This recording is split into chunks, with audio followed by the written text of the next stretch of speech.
si tu fais un refresh. Je vais vous envoyer ça. M'envoyer ça. Je veux pas les C'est croiser. pas Dragon Crown. Comme là, là. Comme là, là. Mais c'est à cause des sites de même que je me dis, je comprends pas comment on peut avoir de la misère à être accepté là-dessus. Quand faire des essais, pour moi, c'est des Comme le geek québécois, là. Ben ouais. Ouais. Mec, un gars comme Geek Backup peut se faire accepter. Tu fais accepter où? On va trop. Nous autres, on a eu de la misère. Il a menti sur ses chiffres. Ben non, il est là-bas. C'est ça, il m'a dit, je vais Ouais, c'est ça, on va faire ça la prochaine fois. On va te faire Mais les fois l'année il est là prochaine. tout seul. C'est facile de se faire accréditer pour une personne. Se faire accréditer pour plusieurs. Coupe le son. C'est un geek. Il y a du son qui passe.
Bonjour tout le monde et bienvenue à cette émission spéciale E3 2013. L'équipe est fébrile, je suis en compagnie de Steve Tremblay, René Cadieux. Les gars, merci vraiment d'être avec moi encore cette année pour couvrir le 3. Ouais. Pour nous autres, c'est comme le gros bonbon, une fois par année, un gros show, un gros événement. Vous êtes prêts? Yes! Vous savez peut-être pas, là, mais ici, vous avez 10 ans d'E3 cumulés ensemble, là, on s'entend. C'est toujours avec fébrilité, de toute façon, qu'on aborde chaque événement.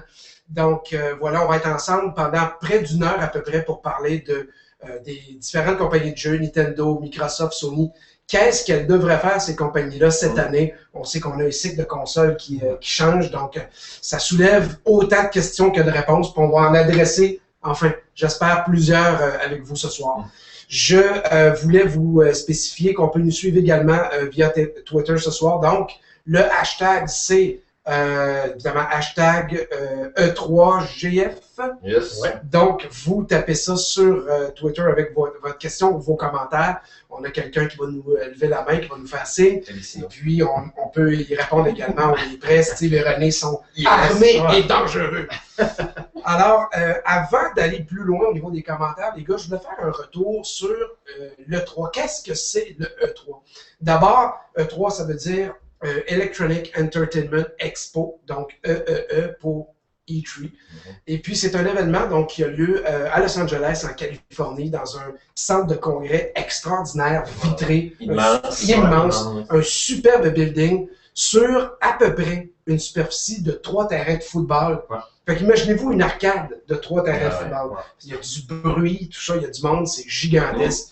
Donc, c'est ça, quand on participe à cet événement-là, il faut être prêt à marcher longtemps, être en forme. Et puis, ce n'est pas un événement patient, c'est clair. C'est pas un événement qui est ouvert à tous. C'est un événement fermé qui est destiné aux gens de l'industrie, qui est destiné d'abord à la presse. Comme nous, on doit s'accréditer des mois à l'avance pour participer à cet événement-là. Et puis, on se book des rendez-vous, comme par exemple chez Activision, Electronic Arts. On échange des courriels avec les gens des compagnies. Et puis, on se rend sur place dans les kiosques et ils nous présentent des jeux qui vont sortir cette année ou encore en 2014. Donc, c'est un événement, finalement, pour nous autres, hyper important au niveau des médias pour en apprendre beaucoup sur les jeux. Ce qui m'amène à la première question dont j'avais bien hâte de vous poser. Est-ce qu'aujourd'hui, un E3 a encore sa place? Est-ce que c'est un événement qui mérite encore d'y accorder tout l'intérêt et la place qu'on lui donne? Je dirais que oui, mais dans le domaine qui sont capables de garder tout caché, parce qu'on s'entend qu'aujourd'hui, une information va passer sur Internet comme à de rien. Il ne faut pas grand-chose, puis l'information est diffusée sur Internet. Fait que dans le domaine, ils sont capables de garder des choses secrètes. Oui, parce qu'au moins, ça fait quelque chose à annoncer. Ceux qui avaient toujours les bandes annonces, les images, tout ça, qui réussissent à se garder un peu.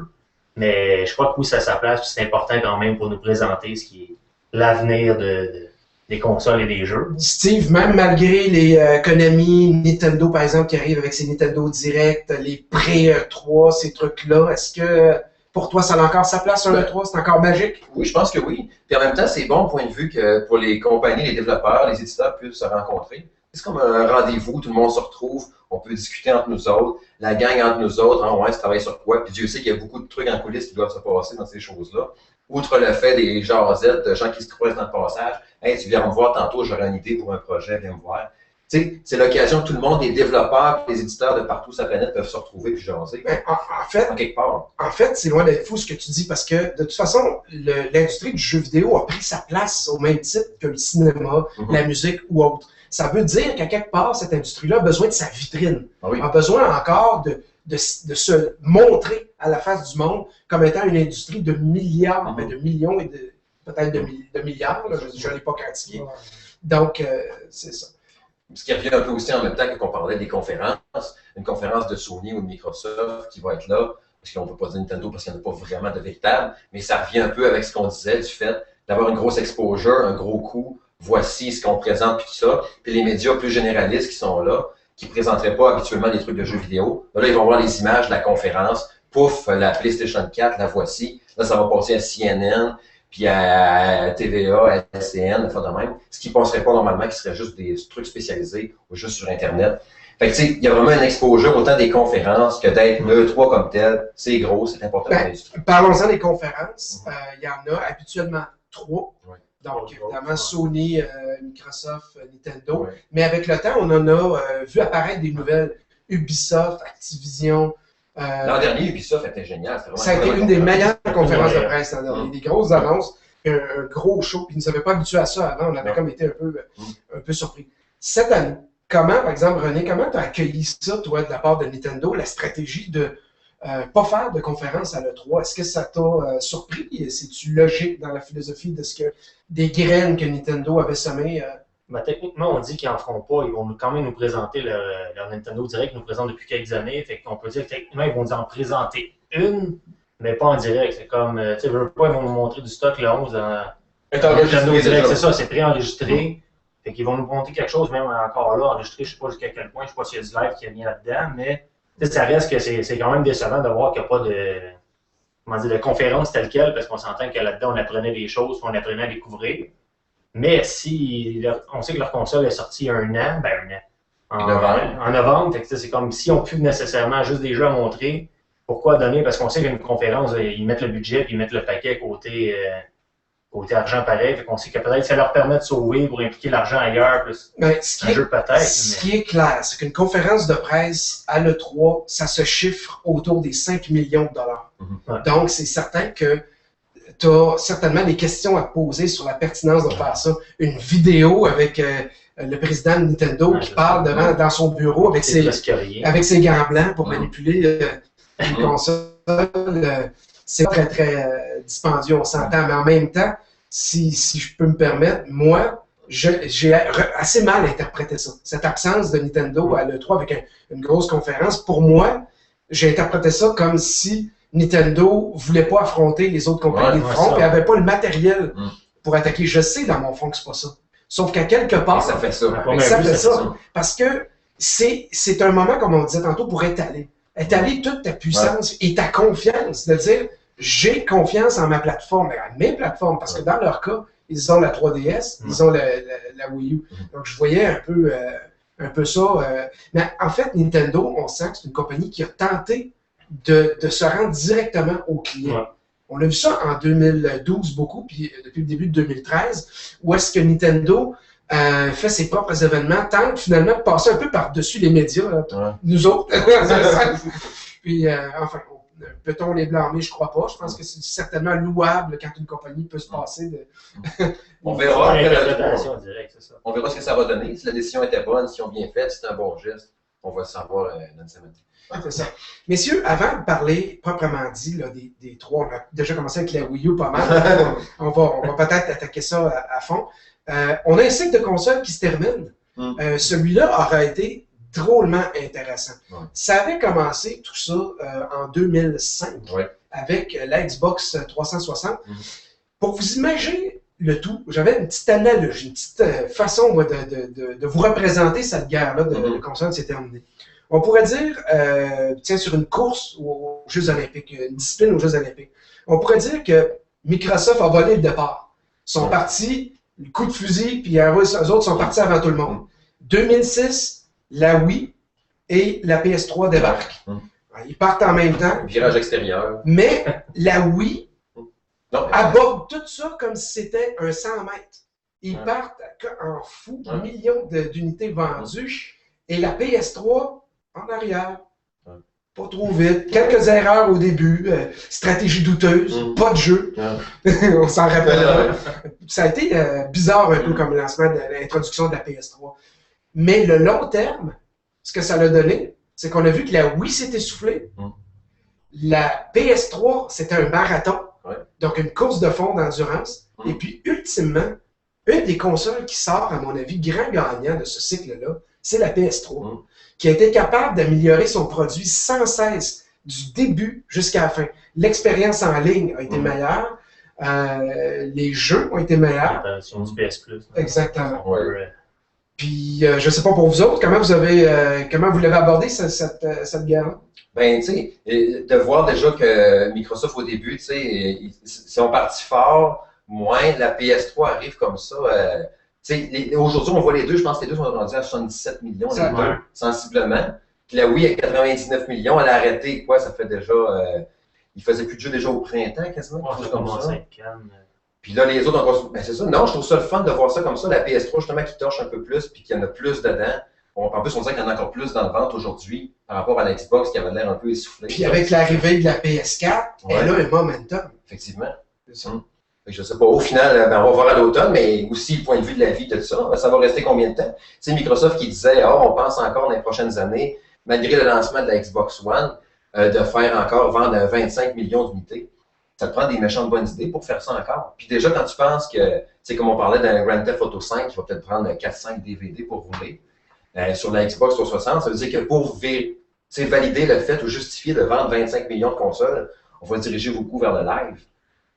PS3, qu'est-ce qu'ils vont faire pendant ce temps-là? Je ne sais pas. Est-ce qu'on va nous dire, les jeux PS4, en fin de compte, ils vont tout être PS3 aussi? Tu vas pouvoir tous les jouer. Fait que là, on va pouvoir la rouler un bout de temps encore. Je ne sais pas. Mais c'est ça. Selon moi, PS3, c'est celle qui a le moins besoin d'arriver au nouveau cycle de console selon ce qu'on Elle serait encore bonne. On dirait que c'est elle qui en a encore à donner. Mais c'est comme, c'est sûr que si les autres, tout le monde change de cycle, t'as pas le choix de dire je vais suivre le bateau. Mais on dirait que c'est elle qui, avec la façon qu'elle a abordé le tout, c'est elle qui est rendue avec le moins être obligée de changer. Par contre, on sait que la PS3 avait des problèmes au niveau des développeurs. C'était compliqué de programmer dessus, même si elle avait une puissance avec le cell processor. Peut-être qu'il y a 3-4 ans, on dirait que ça va mieux. C'est ça. Mais les développeurs n'ont jamais aimé travailler sur cette console-là en partant. Donc, là, je pense qu'on peut laisser cette architecture-là de côté puis regarder par en avant, finalement. Donc, est-ce qu'on va sur les réseaux sociaux? Est-ce qu'on a des commentaires? Je veux juste vous rappeler que si vous écoutez ce reportage-là, nous sommes présentement en direct. Et puis, il est possible de nous poser des questions ou interchanger avec nous. Donc, via Twitter, on fait le hashtag E3GF. Puis, on nous fait signe quand on a... On a un commentaire, entre autres, de Richard Sigouin qui nous dit qu'il pense que la Nintendo va annoncer une baisse de prix de la Wii U au E3. Bon. Déjà en partant, très rapide. Tu nous voles on se fait voler des lignes. C'est parce que, on va en parler tout de suite de la Wii U, parce que c'est un beau lien. Richard, je pense que dans le briefing qu'on avait, nous, ensemble, avant de commencer, on allait un peu dans ce sens-là. On se disait, mais qu'est-ce que Nintendo doit faire avec sa Wii U aujourd'hui pour performer? Parce qu'il ne faut pas se leurrer, là. Ils ont perdu une année complète pour s'imposer, pour prendre le marché. Ils ont perdu une année, puis ils ont perdu un éditeur. Avec E3, avec Electronic Arts, c'est boiteux. Là. Une semaine, on dit qu'on ne supporte pas, l'autre semaine, on supporte. Mais ça, EA, faut juste qu'il y ait des consoles de vendues. S'il y a des consoles de vendues, ils vont être là. Fait que ça, on ne se cassera pas trop la tête là-dessus, mais c'est vrai que ça fait mal. Quand tu n'as pas le support comme NHL 14 qui ne sera pas disponible, ou Madden, ou ces trucs-là, le line-up EA fort, il ne sera pas. Mais j'abonde dans le sens de Richard. Je pense qu'une baisse de prix importante à l'automne, combinée avec une liste de jeux intéressante. Parce que là, je pense que c'est clair dans la tête à tout le monde qu'il va avoir une console sous le sapin à Noël. Oui. Si c'est pas une One ou une PS4 ou une Wii U, selon ce qu'on va nous annoncer. C'est ça. Fait qu'il y a bien des gens qui seront peut-être pas prêts à faire le gros move next-gen avec tout dépendant si la PS4 était 500 ou 500 $. On se rappelle que la PS3 était quoi? 700, je pense. Avec les taxes, 600. Ouais, c'est ça, 699. Ouais, c'est 700 $, donc le gros modèle, c'est de l'argent. Donc, il y a bien des gens qui vont certainement penser comme il faut à leur affaire. Et là, quand va venir le temps de faire le choix d'une console, le prix sera peut-être... Mais tu sais, en plus, avec tout ce qu'on... Tu sais, je viens de m'acheter une Wii U, là. Ben oui, j'ai fait ça il y a peut-être 2 semaines.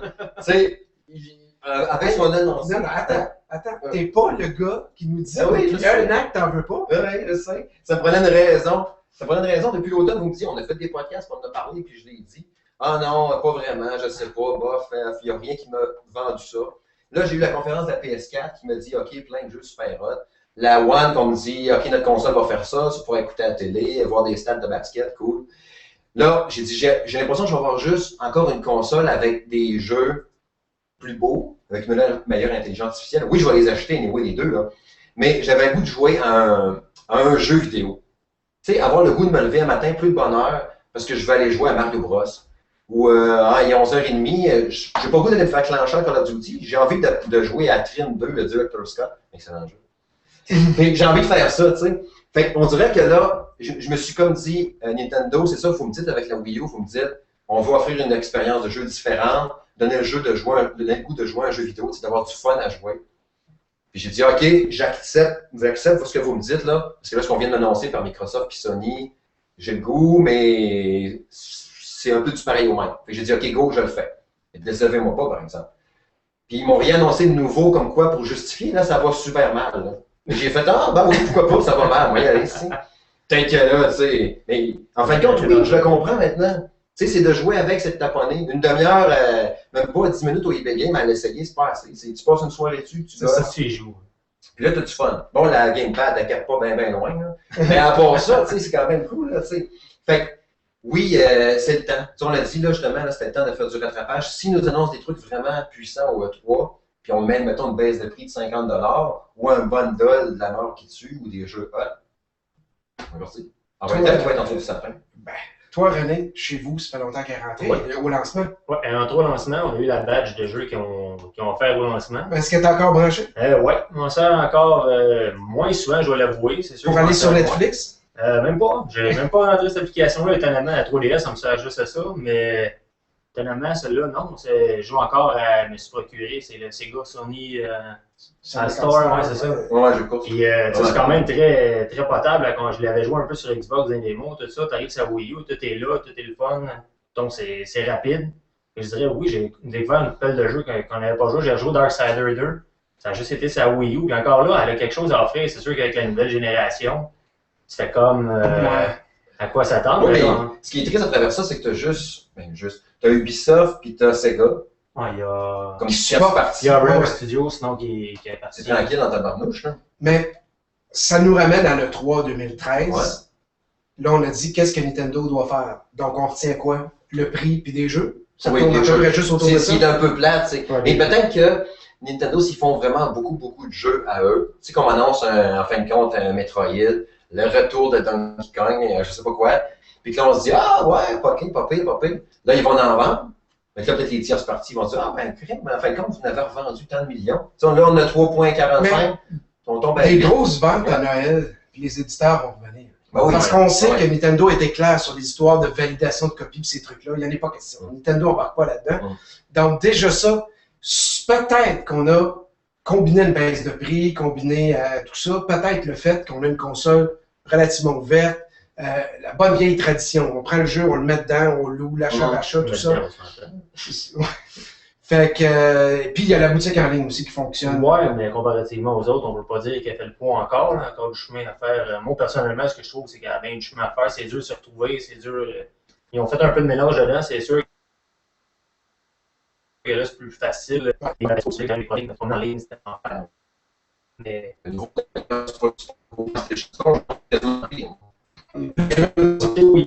il y en a qui disent, on a Fred ici, Québec Fred, qui nous dit que la Wii U ne survivra pas aux deux autres. Il ne pense pas que lui, elle va survivre. C'est clair que si on apprend en tant que tel, côté, ce qu'elle a à offrir aux deux autres, non, techniquement, avec le next-gen, les graphistes, tout ça, mais côté jeu, côté le plaisir de jouer, je crois que oui, elle va être capable de traiter son chemin parmi les autres. Québec Fred, c'est ça? Oui. Ben, Québec Fred. Ben, c'est pas Fred, je pense. C'est son nom exact. Faut... Non, ce qu'il ne faut pas oublier de Nintendo, que les deux autres compagnies n'ont pas fait, c'est que Nintendo a toujours développé ses plateformes étant rentables à l'échelle de une. C'est-à-dire que quand on vend une console ou on la met sur le marché, on s'assure qu'on fait de l'argent rapidement. Peut-être pas dans le premier mois ou 2 mois, mais souvent dans le premier 6 mois à peu près, ou la première année, clairement, la console devient rentable. Ouais. Donc, Nintendo accumule généralement des revenus à une vitesse assez effarante par rapport aux deux autres. Je me rappelle pas des chiffres, mais la Xbox 360, ça a été très long dans le cycle de console avant que Microsoft puisse prétendre qu'elle était rentable. Quand c'est arrivé, ce jour-là, il l'avait crié haut et fort. Les Ring of Death du début, ça a coûté très cher, le taux de bris de cette console-là a coûté cher, mais le cell processor de la PS3 aussi, n'oubliez pas qu'ils ont développé un processeur maison pour leur plateforme sur la PS3. Ça a été une catastrophe, ça a coûté... je me demande si c'est devenu rentable un jour, la PS3. C'est peut-être une des raisons pourquoi, comme tantôt, c'est ça, quand René disait pourquoi la PS3 pourrait rouler encore, ben peut-être ça en est une des raisons. Quoi qu'on l'avait dégraissé avec le modèle un peu petit, c'est ça. Donc moi, je crois pas que Nintendo va nécessairement planter.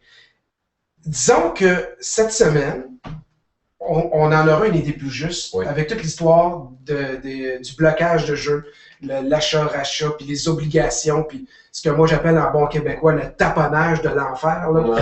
De toi, tu peux le prendre, puis pas moi. On va en parler dans quelques instants, là, parce que c'est justement là où on s'en va. On va aller dans le clan Microsoft. On va parler ensemble de ce que Microsoft devrait faire avec sa Xbox One. Donc, je ne sais pas si on peut faire dérouler nos magnifiques images de la Xbox One tirées de la conférence de presse. Alors voilà. Donc, c'est ça. La Xbox One, ben, on sait, ça a été accueilli froidement. Je pense qu'il faut être honnête là-dessus. Donc, faites-vous partie des gens qui ont été refroidis par l'annonce récente de la Xbox One? Moi, je dirais que oui et non.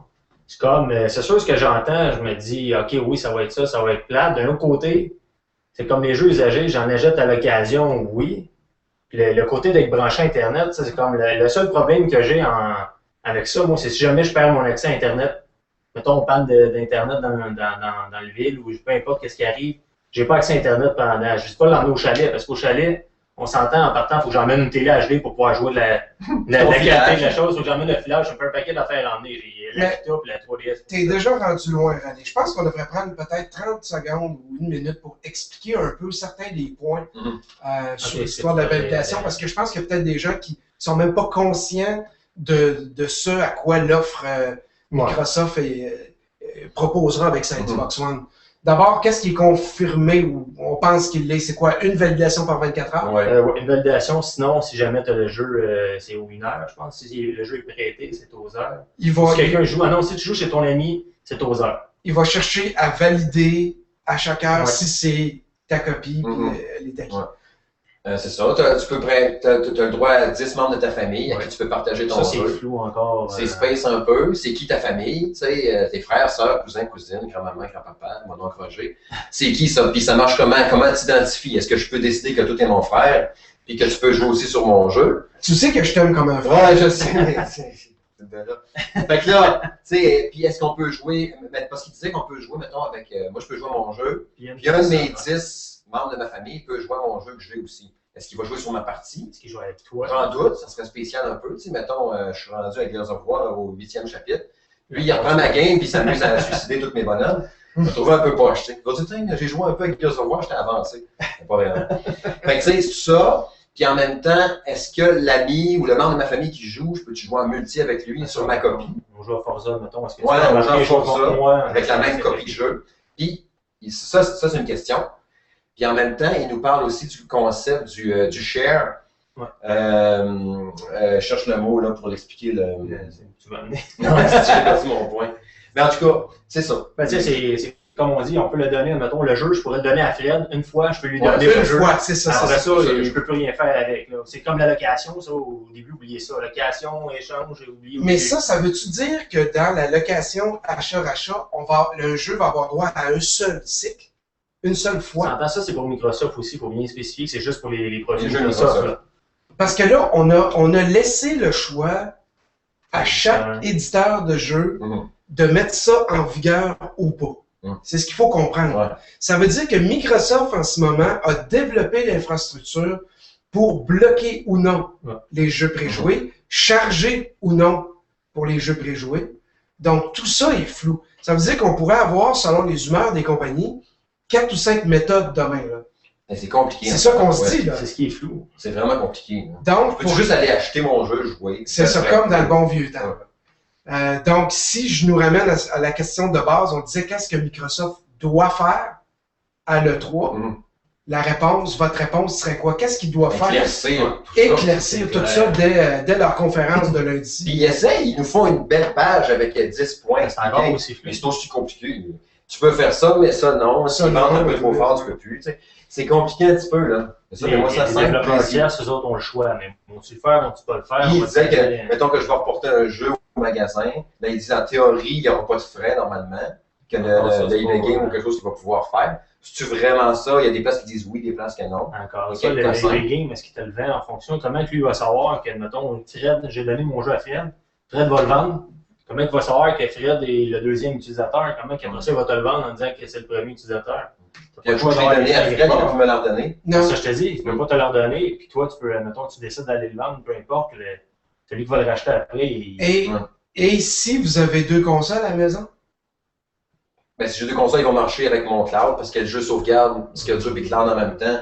Je vais jouer sur mon nom. Mon profil est accessible. Mettons qu'on est des colocs en appart, tu décides de dire je vais prendre ton jeu, mais c'est comme si je te le donnais. Là. Non, mais je vais le mettre dans mes amis, dans ma famille. Ouais, mais encore là, l'ami est flou, mais le jeu, si je te le donne, mettons, je fais quoi? Moi, je peux plus jouer, mais toi, tu l'as parce qu'on est coloc, on n'a pas le même profil, on n'a pas le. Il te calcule comme un nouveau utilisateur. Hein. Fait que je vais choisir de te mettre comme mon frère. Oh shit.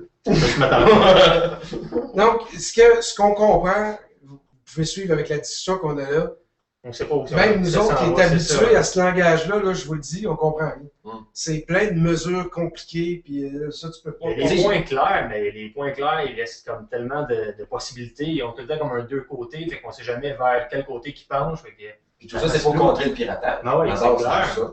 Contrer le piratage ou prendre la relève des online pass. Le DRM. Parce qu'il ne faut pas oublier que cet aspect-là, déjà Electronic Arts a annoncé que son système de passe en ligne, où est-ce que on va acheter un jeu préjoué, on paye 5 $ pour avoir la passe en ligne pour le jeu, 10 $. 10 $. Tu vois que je paye souvent 10 $, mais que ça n'existerait plus. Est-ce que ça n'existera plus sur Xbox seulement ou ça touche la PS4 également? Non, là, ça, c'est flou. C'est flou, ça reste à voir. Et si ça s'en va parce qu'il y a un autre système qui prend la relève. Parce que pensez pas que demain, Electronic Arts, ces grands gentils de l'industrie, vont tout simplement vous faire un cadeau de 10 $ alors qu'ils sont habitués de le charger. Là. Ça fait partie des budgets maintenant. Là. Ça veut dire que le nouveau système proposé ou la nouvelle infrastructure de Microsoft va certainement plaire à certains éditeurs comme EA, comme Ubisoft, qui charge aussi également pour ses passes en ligne. Donc, cette semaine, on attend de Microsoft de la clarté. Des jeux. D'annoncer les jeux également. Mais ils l'ont dit, ça serait ça. Après le 21 mai, ils ont dit, inquiétez-vous pas, au E3, c'est les jeux. Ils n'arriveront pas sur la télé, le multimédia. J'espère. C'est bien le fun, là, mais moi, personnellement, j'ajoute la console pour vous. Je m'en fous, je suis capable d'écouter la télé ou. Qu'est-ce moi, d'aller qu'il faire va la te tondeuse faire? avec. Moi, c'est les jeux. C'est les jeux C'est que le tu vas jeu. te faire Moi, j'achète acheter. une Xbox pour jouer. Qu'elle ne fera pas les autres affaires. Qu'elle passe pas Ça à me ton dérange jeu, pas. c'est pas Multimédia, grave. ça me dérange pas. C'est comme. On s'entend à la maison, ma blonde ne game pas, mes enfants, ils game un peu, mais. C'est moi le principal utilisateur, je vais l'utiliser pour jouer. Puis quand je joue, je suis sur ma télé tout seul. Fait que je me fous de ne pas écouter la télé, pas écouter un film ou peu importe quoi dessus. J'utilise pour jouer. Tant que je vais pouvoir passer à jouer, je vais écouter un film, je vais aller m'asseoir avec la famille. Oui, c'est le fun d'avoir une console qui peut le faire, mais encore là, quand je vais vouloir jouer, ma console va être, mettons, c'est la télé principale. Fait que ça me donne rien encore de ma Xbox pour dire je vais écouter, mettons, je sais pas moi, ESPN pour regarder un match de UFC ou peu importe. C'est ça, exact. Mais outre les services, les trucs d'Internet, ces trucs-là, la console comme telle, puis la manette, vous trouvez ça intéressant? Ça vous attire-tu? Moi, oui. Ouais. Moi, je trouve qu'on a été dur avec Microsoft. Il y a eu beaucoup de commentaires. Haineux et tout le monde. Même, c'est ça, haineux. Là. Ça sent les carrés rouges de tout le monde unis. On va peut-être avoir un carré vert contre Microsoft. Aux barricades, on avait des commentaires. Je ne sais pas si on serait capable. Est-ce qu'on serait capable de trouver des commentaires, Jonathan?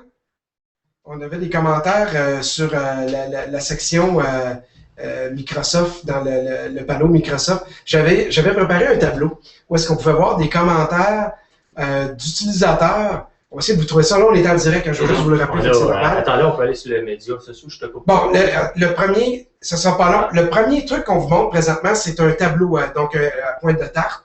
Donc, un graphique qui vous montre la réponse, la réception. Donc, on avait un sondage. On demandait aux gens comment vous réagissez face à l'annonce de la Xbox One. Puis comme le graphique est clair, là, on voit présentement qu'une minorité de gens sont prêts à l'acheter les yeux fermés en ce moment. Donc, ça, c'est un peu... c'est pas très rassurant. Puis l'autre truc, voilà. Donc, on avait quelques commentaires. Je ne veux pas en faire un plat, mais les commentaires que vous pouvez voir présentement, c'est le genre de commentaires que l'on retrouve sur des centaines de sites. En français, en espagnol, en anglais, en allemand. On se promène partout sur la toile et on sent que présentement, il y a de la grogne. Ça sent le DRM, le blocage. On ne veut rien savoir et ça passe pas. Donc, moi, je serais porté à dire Microsoft doit redorer son blason dès demain à sa conférence de presse. C'est clair. Mais en même temps, tu sais, c'est comme on jasait un peu tantôt hors d'onde. Microsoft, à chaque année, ça veut dire là, ils vont nous lancer la console, les gens disent « Ah non, moi je ne toucherai pas à ça ». Mais en même temps, il y a des gens qui vont dire « Ah non, Call of Duty, c'est vraiment poche, ce jeu-là ». Mais ils en vendent 15 millions à chaque année. Fait que tu sais, oui, les gens ils disent ça, mais j'ai hâte de voir concrètement qu'est-ce qui va arriver. Si on nous offre un E3 solide, tu sais, c'est sûr que les tierces parties, les jeux qu'on a déjà prémis, les 15 exclusivités, bon, il va y avoir probablement bien des jeux Kinect là-dedans. Mais ces jeux-là, puis l'ensemble de tout, je suis sûr qu'au final, on va se ramasser qu'il va s'en vendre en tabarouette. Puis on est pas inquiète que la Xbox, ça va être soutenu en tabarouette. Les tiers parties, ils vont le donner aussi sur PS4, c'est là le problème, c'est quand... Puis ils font un peu plus de place au Indie à quelque part. Ouais, ça là-dessus. Mais, je sais pas, mais j'ai confiance quand même. Tu sais, je vois pas comment... J'ai de la misère à croire qu'elle pourrait se planter ou pas marcher ou quelque chose. Donc, toi, t'es confiant malgré... Puis je n'ai pas décidé lequel que je veux acheter encore. Okay. Mais malgré ce que tu as vu, t'es confiant. Oui, pareil. René?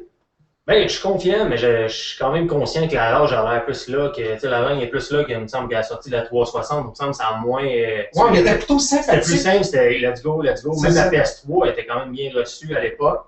Puis ça a été, il y a du monde qui ont trouvé le moyen de bâcher, excusez l'expression, dessus, de chialer après.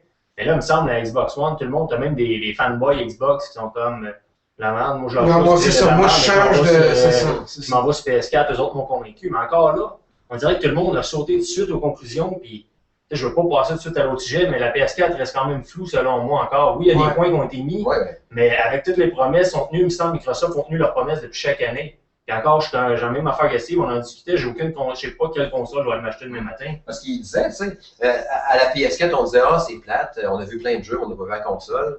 Là, on a vu des jeux, on a vu la console de Microsoft, mais on n'a pas vu les jeux. Ben, c'est ça. Là, au E3, on va voir les jeux. Messieurs, on prend une petite pause, on va peut-être regarder si on a des commentaires. Donc, je veux juste vous rappeler, je veux juste vous rappeler qu'on est en direct présentement. C'est une émission spéciale de Game Focus. On parle de l'E3. Donc, c'est une émission pré-E3. Naturellement, on n'est pas dans le secret des dieux. On vous livre un peu nos impressions sur ce que les trois grands Nintendo, Microsoft, Sony devraient faire cette semaine à l'E3. Puis, on peut nous rejoindre aussi sur Twitter en faisant le hashtag E3GF. Donc, et on a quelqu'un qui nous fait signe quand on a des commentaires. Donc, je ne sais pas si on... J'avais une question ici par rapport à... J'ai Alexandre Armand, Silex89, qui disait, mais par rapport à Nintendo, tantôt qu'on parlait, selon vous, quel est le projet de Retro Studio qui va présenter au E3? Est-ce qu'on disait, nous autres, lui parle de Metroid? C'est ce que je pense un peu aussi qu'on va nous arriver avec ça. Est-ce qu'on va nous arriver avec un bon vieux Prime? J'aimerais vraiment ça, sérieux. Un beau Metroid HD, là, vraiment fun. Comme le Prime puis le deuxième qu'il y avait sur GameCube. Mais ça ferait vendre. Si on s'entend, c'est pas un reboot, mais un nouveau. C'est un nouveau. Une nouvelle aventure en HD qui utilise le Wii U Gamepad. Un écran vide avec juste mes trucs dans ma Gamepad pour jouer, là, mes guns, mes patentes. Juste l'écran vide, full immersion, full HD. Ça serait le fun. J'aimerais bien ça. Mais pas un reboot, je veux pas un reboot. Non, ça, je dis pas un reboot. Je veux vraiment quelque chose de nouveau. Pas un autre. Un remake d'un jeu qu'on prend en HD. Là, c'est ça. Non, c'est vraiment de moi de quoi de nouveau. Emmène-moi à quelque part. Ou emmène-moi vers un IP totalement différent. Est-ce qu'on a un autre, je pense qu'on a un autre commentaire? Oui. Merci. Pas de problème ici. Mais j'ai encore ici une autre question. Il y en a qui disaient les présentations un peu plates que j'ai vues de la part de Sony et Microsoft, les constructeurs sont-ils réellement confiants? Je pense que oui, malgré que le climat comme c'est là, c'est pas évident, point de vue financier, il ne faut pas qu'ils se plantent. Ils sont pas fous, ils ont travaillé là-dessus, ils vont pas se dire on va essayer ça, voir si c'est pas pire, puis on verra la réaction. Puis ils ont déjà tendu des lignes avant un peu pas mal pour voir les réactions des gens. Moi, je peux répondre quelque chose là-dessus. Dans le cas de Sony, il y a quelque chose d'intéressant. Sony revient de loin. C'est une compagnie qui a fait des coupures. Là, je marche par cœur, j'ai pas mes notes là-dessus. Là, de l'ordre, depuis 3 ans, d'à peu près 80 000 postes qui se sont coupés à travers le monde. Ça a été drastique. Sony a eu beaucoup de misère à faire son passage, entre autres à la télévision HD. Avait décidé de soutenir les écrans cathodiques, les télé carrés qui faisaient une tonne, alors que les Samsung et d'autres compagnies avaient décidé de rentrer dans les flat panels, les écrans LCD rapidement. Et ultimement, Sony a eu tort et ça leur a coûté cher. Donc, ils ont eu à moderniser des usines, ils ont fermé des divisions. Je prends un grand détour pour vous expliquer. Au cours des 6 derniers mois, Sony va très bien. Curieusement, les chiffres sont bons.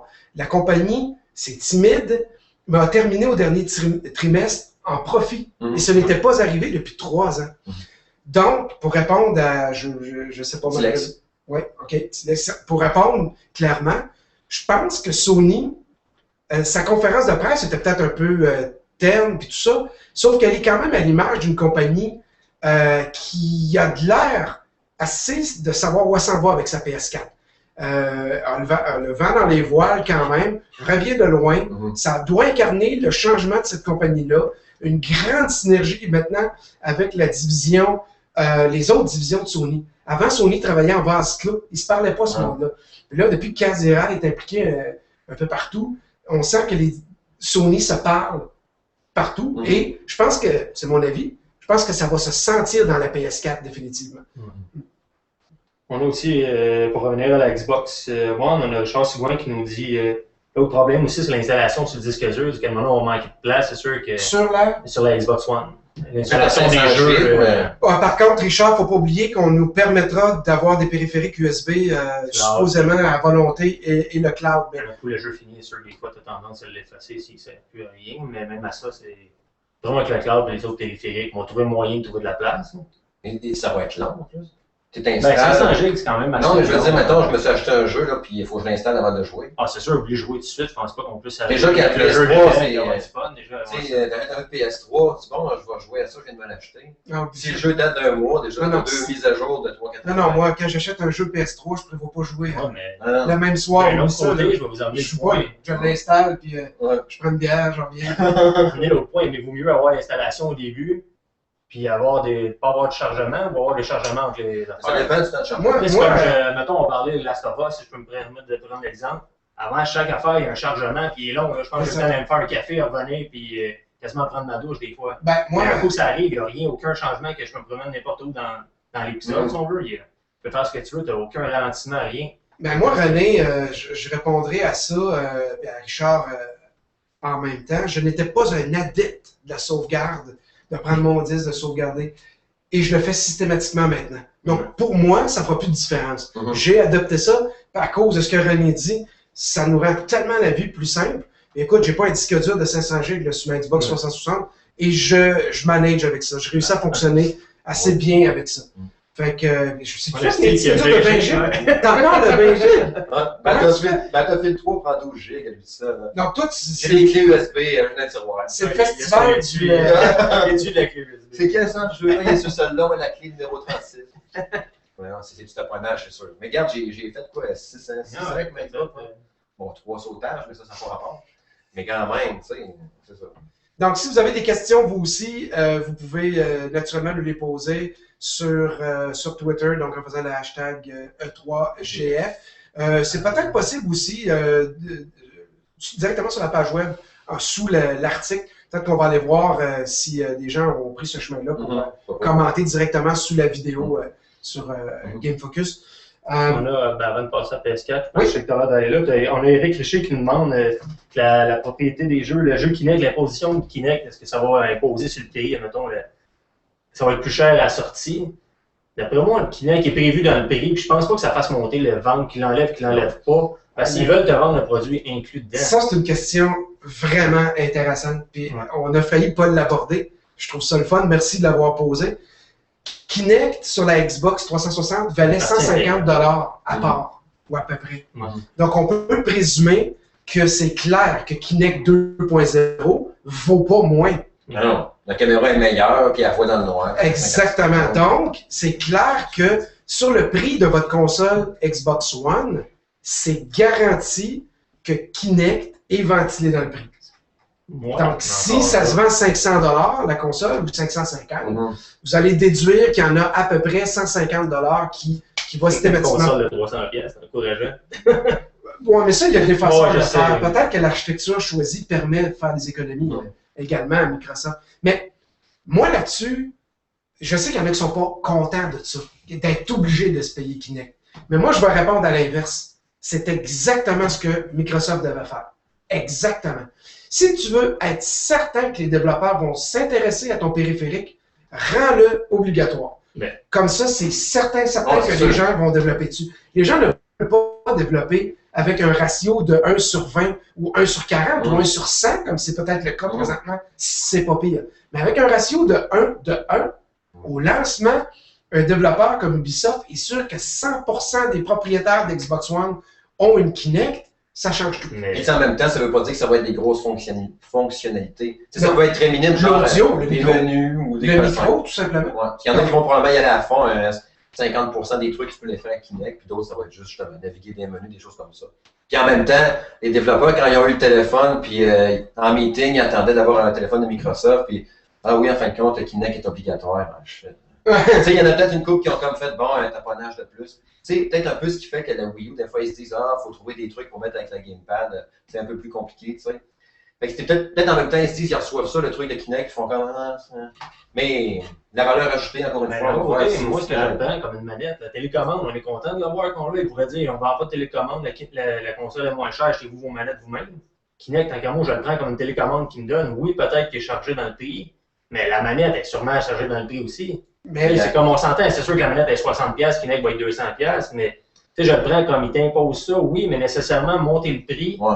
ça dépend. Tu sais, je ne veux pas dire que ça va influencer le prix peut-être de 20$, comme admettons, tu prends un prêt d'auto, un quoi de même, tu as tout le temps tout non, qui est non, mais fléché, oui, t'as un mais- bon point, René. C'est sûr que je disais la valeur de Kinect, c'est à peu près 150$, mais René a raison. C'est sûr que ventiler sur ça, c'est- des millions de consoles vendues, c'est sûr que tu es capable Je pense d'amortir. pas que ça va faire monter le prix absolument beaucoup juste à cause Non, de non, Kinect. non. C'est sûr C'est qu'en ça, je veux ventilant dire. le prix sur un plus grand nombre de consoles, que ton appareil est moins coûteux. Ou ils ont recyclé des vieux boîtiers de VHS. Des consoles. Ça va dans le pareil. Puis l'autre élément qu'il ne faut pas oublier, c'est que les choix qui avaient été faits dans Kinect au départ, rappelez-vous, là, il y avait son propre bloc d'alimentation, Ouais. puis tout le kit. Puis là, quand ils ont sorti une nouvelle Xbox, ils avaient déjà trouvé le tour de juste la brancher Ouais. pour l'auto-alimenter. Ben, j'imagine que cette version-là de Kinect coûtait déjà moins cher, parce qu'un bloc d'alimentation, ça coûte cher. Elle se vend à peu près 50$ à la Kinect. On nous fait signe, on aurait d'autres commentaires, peut-être une autre question. Fait que c'est ça, pour finir avec cela, pendant que René cherche, moi, je me range du côté de René. Ouais. Probablement L'expertise, que le prix sera pas aussi. Oui, puis l'expertise, je me disais avec les années, et depuis que la Xbox 360 existe depuis 2005, ils ont peaufiné ces trucs-là, puis la Kinect est sortie, ils ont étudié, puis on l'a vu à la conférence. Là, on disait que c'était un peu une conférence safe ou logique dans ce qu'ils ont travaillé depuis le temps, le Xbox Live, le Kinect, les trucs Xbox Rouge, Xbox Facile. Fait que tu sais, j'ai confiance vraiment au produit. Mais pense à un développeur indépendant. C'est- Lui, il arrive et il se dit je vais développer un jeu Kinect et je sais qu'il y a des millions de personnes qui ont Kinect demain.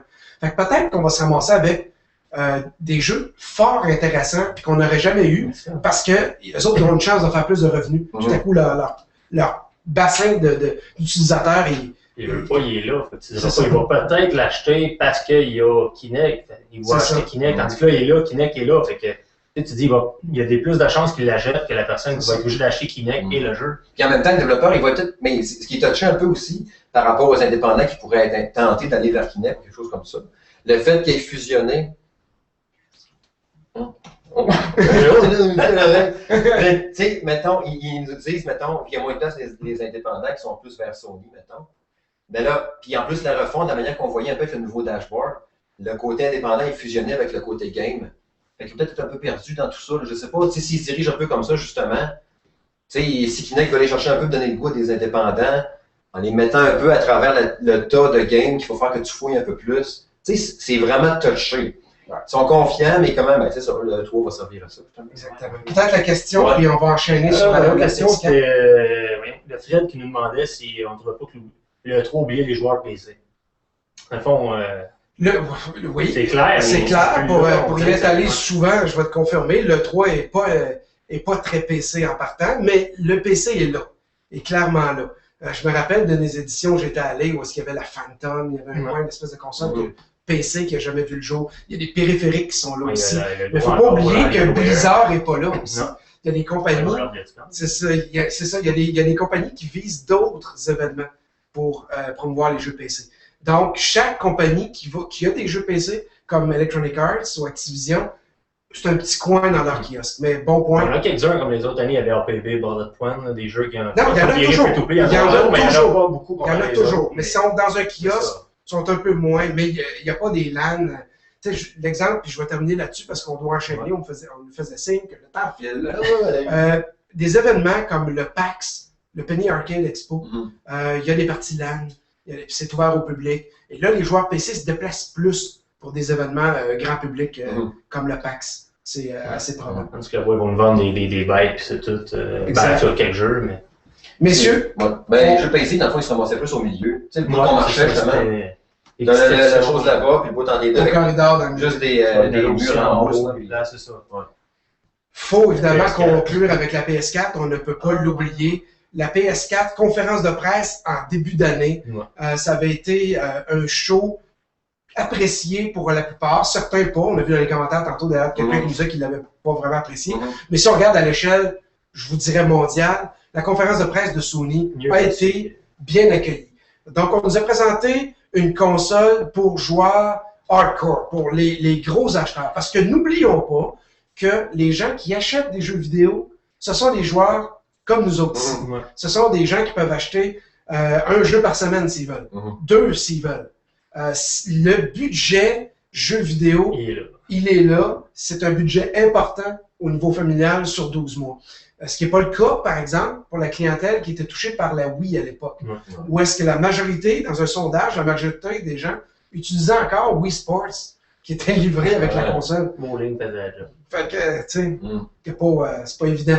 Donc, du côté de la PS4, une conférence de presse convaincante pour les joueurs aguerris, qui là, semble avoir été convaincus par l'aspect sérieux de la console pour eux autres. Est-ce que c'est comme ça que vous l'avez perçu? Ben oui, si je peux permettre, oui, je pense que oui. Puis tu sais, le fait qu'ils vendent ça, le fait qu'elle soit beaucoup moins compliquée à développer, plus simple pour eux autres, on sait que ça leur donne plus le goût, justement. Puis venez voir, ça sera pas dur ce coup-ci, vous allez pouvoir faire ça facilement. Fait que je pense que oui, je pense qu'ils l'ont vendu comme ça. Puis je pense que comme ça, le message a été perçu aussi. Puis qu'ils ont comme tenu à rassurer en même temps en disant, oui, telle compagnie va être avec nous autres. Tu sais, Deep Down, le jeu de Capcom, tu sais, c'est un gros jeu, puis en tout cas, de première vue, il avait l'air d'être exclusif, qui était super beau. Fait que, tu sais, on dirait qu'ils vont peut-être aller rechercher justement des gros comme ça qui étaient un peu hésitants au départ. Fait que je pense que oui, je pense qu'ils ont bien joué cette carte-là, en tout cas, du moins. Toi, René, quand on se parlait avant d'entrer en ondes, tantôt, tu disais que c'est peut-être l'aspect un peu des promesses non tenues de Sony qui te dérangeait. C'est ça, ce qui me dérange, rien. Je suis emballé par la console, elle est belle, mais Sony, par le passé, nous a promis, comme avec la PS3 et la PS Vita, c'était le Remote Play qui était mis en branle, qui était là, le Remote Play, vous allez pouvoir jouer tous les jeux PS3 qu'il avait dit à l'époque sur votre PS Vita. J'ai joué un, puis j'ai détesté ça, j'ai arrêté ça tout de suite. Ça n'a pas été là. C'est qu'on nous fait des belles promesses.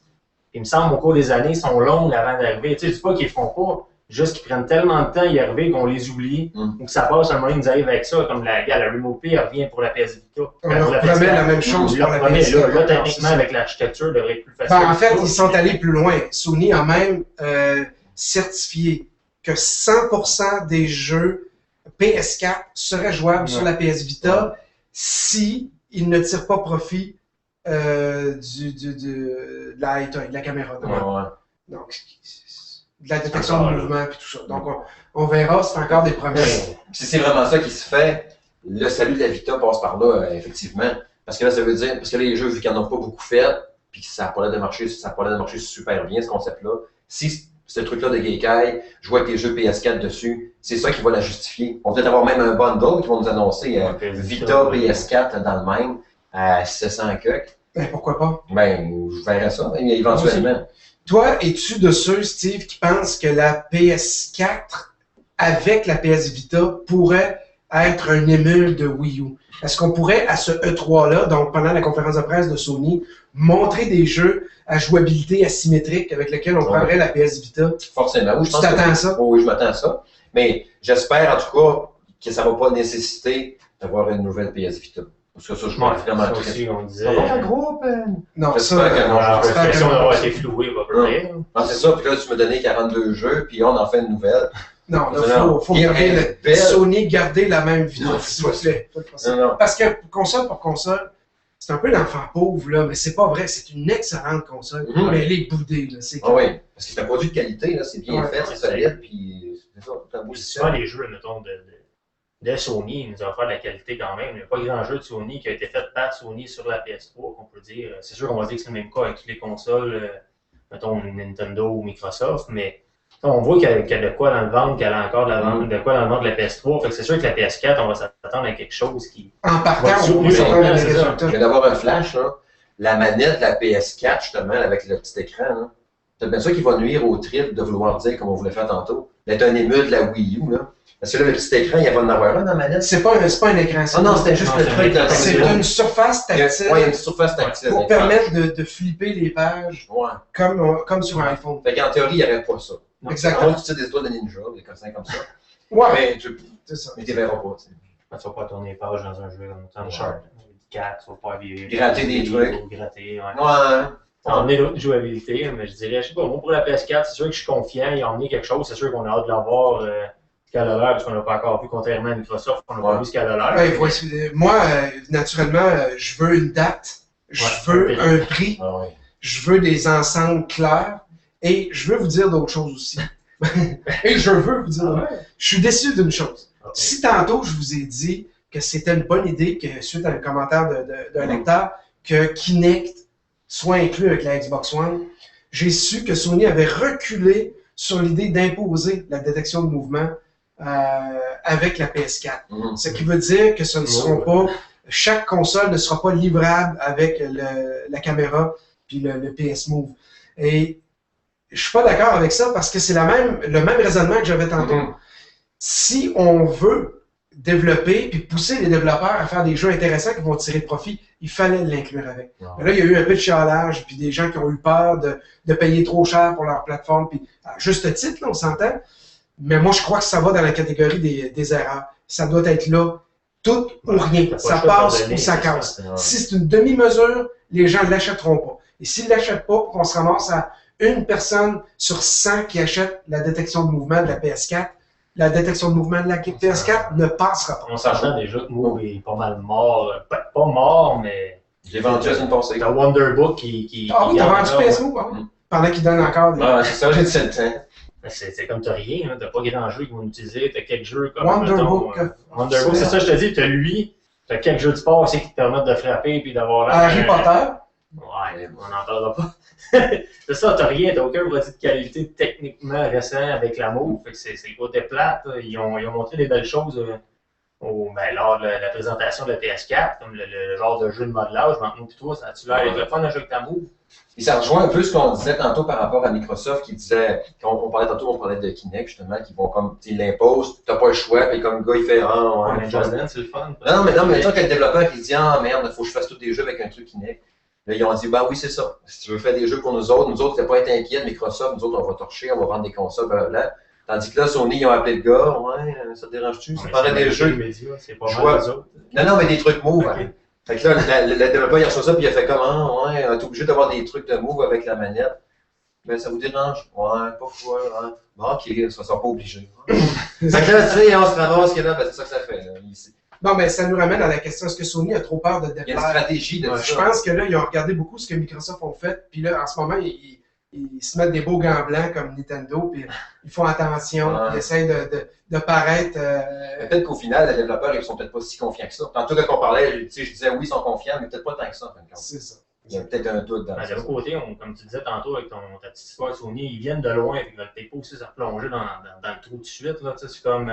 Move implique quand même un certain... Ça prend de l'argent pour faire marcher ça, pour développer ça, que ça ait plus d'allure que celle qui est là. Tu n'as pas le choix d'améliorer le produit en offrant Move. Tu peux pas donner ce que tu as là sur la PS4. La Move est en manette, je sais pas comment tu fais ça.